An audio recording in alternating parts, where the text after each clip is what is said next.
he's the backup quarterback to the backup quarterback. Sad. So shockingly, when you have a guy who pretty much started in the second quarter or at the end of the first quarter and has to play for the majority of the rest of the game. McCauley only had one reception. He had one completion for 30 yards. I mean, he had to play the game. And look, Ohio State has some talent defense. I'm just saying, if you look at some of the games that Ohio State's played, where they play competent offenses like Oregon, like people are going to be able to attack that defense. This is not a good. Now on the other side, their offense, oh my God, it is. CJ Stroud was surgical and picking apart again a talented defense. So like I said, I will put praise on Ohio State. Like Indiana's defense has a lot of very good parts to it, and the way they just with ease like went up and down the field. Trayvon Henderson, I mean, he had 81 yards rushing, 2 rushing touchdowns, and a receiving touchdown on 10 touches. He only had 10 touches. He had 3 touchdowns. Like that dude is special. I mean, I was really hyped to see Olave. Olave didn't have to do anything. He had two catches for 24 yards. Like I said, they're a good team, and obviously I expected them win by a lot. But I'm just saying, when Tuttle went down, if Tuttle didn't go down, IU would have probably got at least another 2 scores because Ohio State doesn't have like Michigan's defense or Cincinnati's defense. I think it's still could be exploited by a good team. Sorry, I was just going to say, I think that performance by Stroud puts him in the front runners for the Heisman at this point, because it's a weak year for quarterbacks and they usually win it. You said Cincinnati's Ritter last week. That was my hot take. But Ritter has to really put up some numbers to impress the guys at this point. Yeah, and since he coughed up a bit of a hairball this week, I mean, they won, but not like they should have won. So right, maybe that cost him a little bit. But I think at the end of the season, the playoff, Ohio State will be there. It'll be Ohio State, Georgia, Alabama, and probably Oklahoma. Cincinnati. I'm going to have to bet you, let's say, a peanut butter and jelly sandwich on that one. A PB&J, is it? Okay. I like that on rye, please. Okay. What else, guys? There's a lot going on right now. Week 7 of the NFL, week 8 of college. Wow, things are happening. Yeah, it's but I think this weekend it was bye-mageddon because you had so many people with byes that it didn't really matter. But local football, I got to give it to U of L. They finally got a win. I don't think that's going to change much for Satterfield, and unless he just wins out and impresses people. It's just kind of when you don't fill a stadium, they keep saying there's 38 to 40,000. Nah, I'm sorry. Not happening. So. You want to do a little sports of yesteryear? Sure, man. Here it comes. He's out there in the mobile news unit cruising in his 1932 Ford pickup truck. He's Lugs. He's our man in the field, and he's got sports of yesteryear. All right. Just because we've been talking college football, 1905, the first college football Crab Bowl Classic. Navy beats Maryland 17-zip in Annapolis.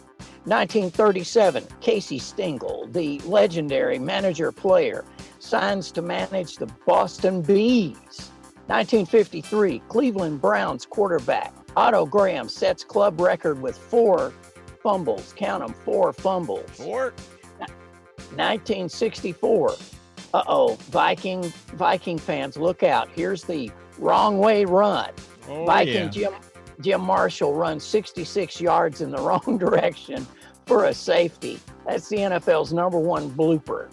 1980, Mike Weaver KOs Jerry Coetzee in the 13th round for the heavyweight boxing title And in 2003, the 15th college football holy war, Boston College beats Notre Dame 27-25.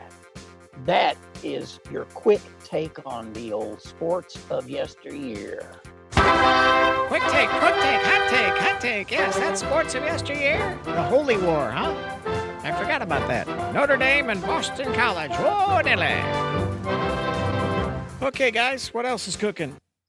Going back to the NFL, like teams that started hot that now are ice cold because they're both on 0-4 streaks.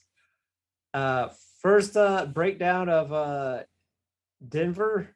Yeah. Teddy just played so well. This is Teddy's last hurrah. Yeah, as a starter, I mean, I hate to say it, it feels like Teddy is going to be what the guy he faced on Thursday, Case Keenum. He will be a high-end backup from here on out. I just don't think he ever got the right shot. Like, who knows with that Vikings if he didn't tear his knee up. And also with Matt Nagy, I don't know who gets fired first because I guess does Gruden count because he resigned? Well, does that count as a firing? I'm going with that. Yeah, I think so. Okay, as a firing. So who's next though? Is it Fangio or is it Nagy? Wow. I would say Fangio. Yeah, I'm with you. I would say they will have less patience with him. Well, the McCaskey family, like you said, they won't pull the trigger on much. So yeah, I'm just saying that you look at like Browns were without their starting quarterback, without their starting right tackle. Odell was beat up, like he wasn't 100. They were missing their two top running backs. Actually, that's more important than Odell, which says a lot about Odell at this point. But like they're without Chubb and Hunt, and Dearness Johnson comes from nowhere, rushed for 146 yards and a touchdown, and just whips what's supposed to be the strength of Denver, their defense. And now, like we said, they were 3-0. They're now 3-4.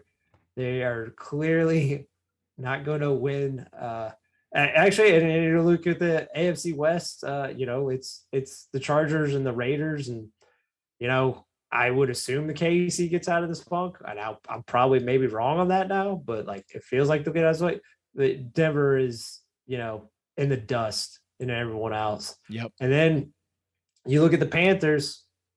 Darnold played well those first 3 games, and then after that, it's been the Jets. Darnold. I don't know. Do you all want to give a lot of credit to Christian McCaffrey? Was Christian McCaffrey the potpourri that made Sam Darnold actually look like a true NFL quarterback? And then once he went out, certainly gave you some good options there and some, ways to do some RPO and whatever to change it up. And without him, you don't have that threat.